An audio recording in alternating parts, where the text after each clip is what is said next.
जैसा कि हम आप लोगों के सामने कुछ प्रश्नों को लेकर आए हैं और ये वास्तव में कहा जाए तो 10 क्लास के लिए महत्वपूर्ण प्रश्न है। अगर आप इन सभी प्रश्नों को अगर याद कर लेते हैं और इस वीडियो को शुरू से अंत तक देख लेते हैं तो ये 100% गारंटी है कि 2 से 3 नंबर का आपकी तैयारी हो जाएगी। क्योंकि सिर्फ एक वीडियो में 5 से 6 मिनट के वीडियो होंगे जो ये आपकी तैयारी हो सकती है, कोई दिक्कत नहीं है, किसी प्रकार का डाउट नहीं है, ठीक ना।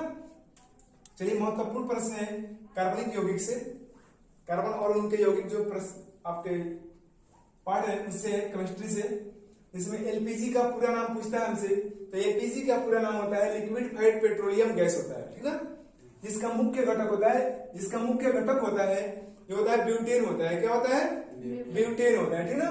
और फिर पूछता है हमसे कि सीएनजी का पूरा नाम क्या होता है, तो कहेंगे कंप्रेस्ड नेचुरल गैस होता है, कंप्रेस्ड नेचुरल गैस होता है, ठीक ना।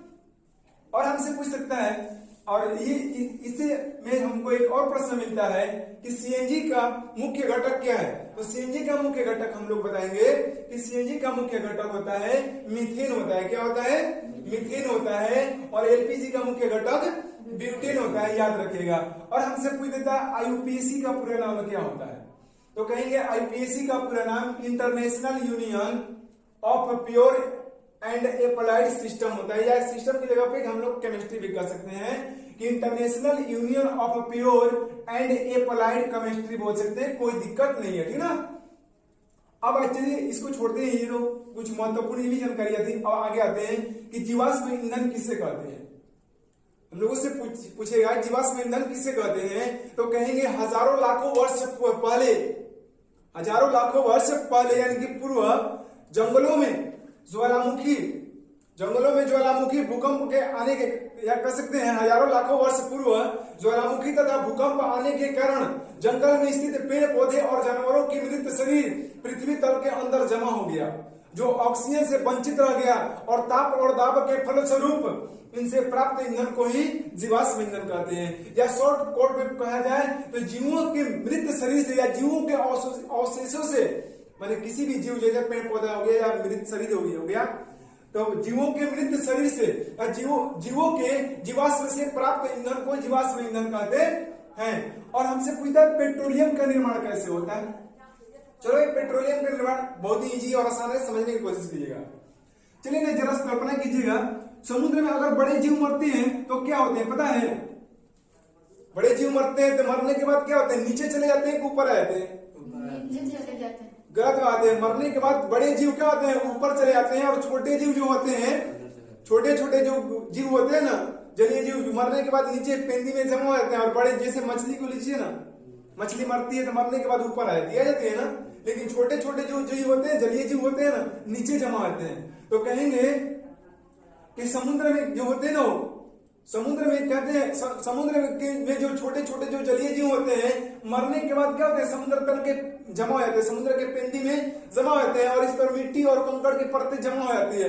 हजारों और लाखों सालों के बाद, हजारों और लाखों वर्षों के बाद ताप और दाब के फलस्वरूप ये जो छोटे छोटे जो जीव होते हैं हाइड्रोकार्बन में बदल जाते हैं, और इन्हीं हाइड्रोकार्बन से पेट्रोलियम की प्राप्ति होती है। और पेट्रोलियम क्या है, पेट्रोलियम कैसा होता है, तो कहेंगे काले भूरे रंग का द्रव होता है। क्या होता है? काले भूरे रंग का द्रव होता है। और हमसे पूछ सकता है कि पेट्रोलियम से क्या प्राप्त किया जाता है, जैसे एग्जांपल के तौर पर दीजिए, तो हम लोग कहेंगे पेट्रोलियम जब आता है ना, जिसको कच्चा तेल बोलते हैं, क्या बोलते हैं? कच्चा तेल बोलते हैं। इससे हम लोग को पेट्रोल प्राप्त होता है, डीजल प्राप्त होता है, केरोसिन प्राप्त होता है, पैराफिन, असफाल्ट, मोम इत्यादि प्राप्त होते हैं, ठीक ना। अब हमसे अगला प्रश्न पूछ रहा है कि पावर एल्कोहल क्या है। पावर एल्कोहल क्या है, तो हम लोग कहेंगे कि जब पेट्रोल के साथ, जब पेट्रोल में एल्कोहल को मिला करके ईंधन के रूप में प्रयोग किया जाता है, उसे पावर एल्कोहल कहते हैं। जिसमें 80% तक पेट्रोल होता है। क्या होता है? 80% तक पेट्रोल होता है, और केवल इसमें 20% क्या होता है, अल्कोहल होता है। पावर एल्कोहल किसे कहते हैं, तो कहेंगे पेट्रोल वह ईंधन जो पेट्रोल और अल्कोहल के मिश्रण से बना होता है, उसे क्या कहेंगे, पावर एल्कोहल कहते हैं। जिसमें 80% होता है पेट्रोल और 20% एल्कोहल होगा, ठीक ना। 80% और 20% कहने का मतलब समझ रहे हैं। जैसे 100 ग्राम ले लीजिए पावर एल्कोहल, 100 ग्राम पावर एल्कोहल यानी 80 ग्राम क्या होगा, 80 ग्राम होगा पेट्रोल और 20 ग्राम क्या होगा अल्कोहल। और ऐसे ईंधनों का उपयोग जानते हैं कहाँ किया जाता है? मोटरसाइकिल में जी नहीं, ऐसे ईंधनों का उपयोग किया जाता है वायुयानों में, जैसे जहाज हो गया उसमें किया जाए, ठीक ना। अब हमसे आ गया फिर अगला प्रश्न है, स्थिरीकरण किसे कहते हैं?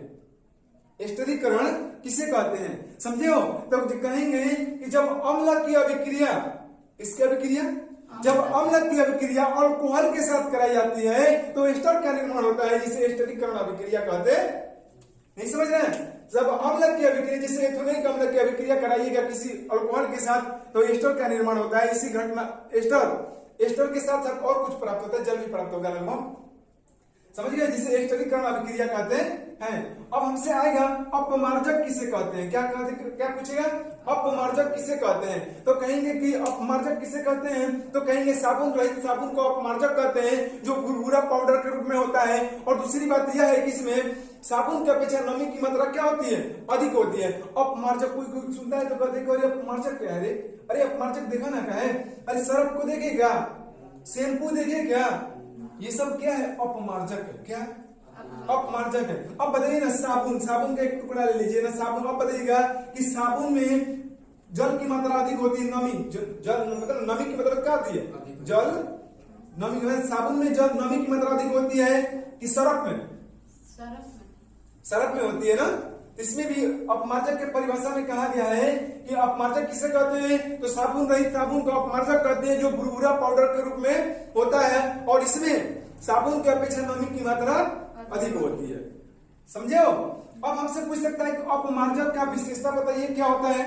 तो अपमार्जक का विशेषता कहेंगे कि यह कठोर और मृदु दोनों जल के साथ झाग देता है। जो अपमार्जक होता है कठोर और मृदु दोनों जल के साथ अच्छा झाग देता है, कोई दिक्कत नहीं है। दूसरी विशेषता इसकी यह है कि जल में जल्दी विलय होता है। तीसरी विशेषता इसकी यह है कि साबुन की अपेक्षा कपड़ा की धुलाई जल्दी करता है। नहीं समझे हो? अब आप ही बताइए ना, हमारा 2 कपड़ा खींचना है, 2 कपड़ा, तो साबुन से जल्दी खींचाएंगे कि सर्फ से? सर्फ से जल्दी ना। साबुन से जब तक रगड़ेंगे तब तक सर्फ डाल कर मिला के पानी लगा मार देते, पचका किनारे हटा देंगे। गलत है कि सही है?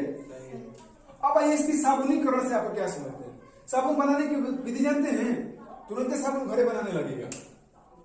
साबुनीकरण क्या है? हमसे पूछता है कि साबुनीकरण सब अपमार्जक के अभी क्या पढ़े? विशेषता पढ़े ना, हो उपयोग तो पढ़े ना किए। अपमार्जक के उपयोग हमसे पूछ सकता है, तो अपमार्जक का उपयोग कहेंगे, अपमार्जक के निम्नलिखित उपयोग है। कहेंगे पहला कपड़ा धोने में, समझ गए हो? दूसरा कहेंगे कि साबुन बनाने में, नहीं समझे क्या हो? तीसरा कहेंगे अभिकर्मक के रूप में। अभिकर्मक क्या है? अरे साफ सफाई नहीं करते हैं, बर्तन धो देते हैं से, बस वही तो अभिकर्मक है।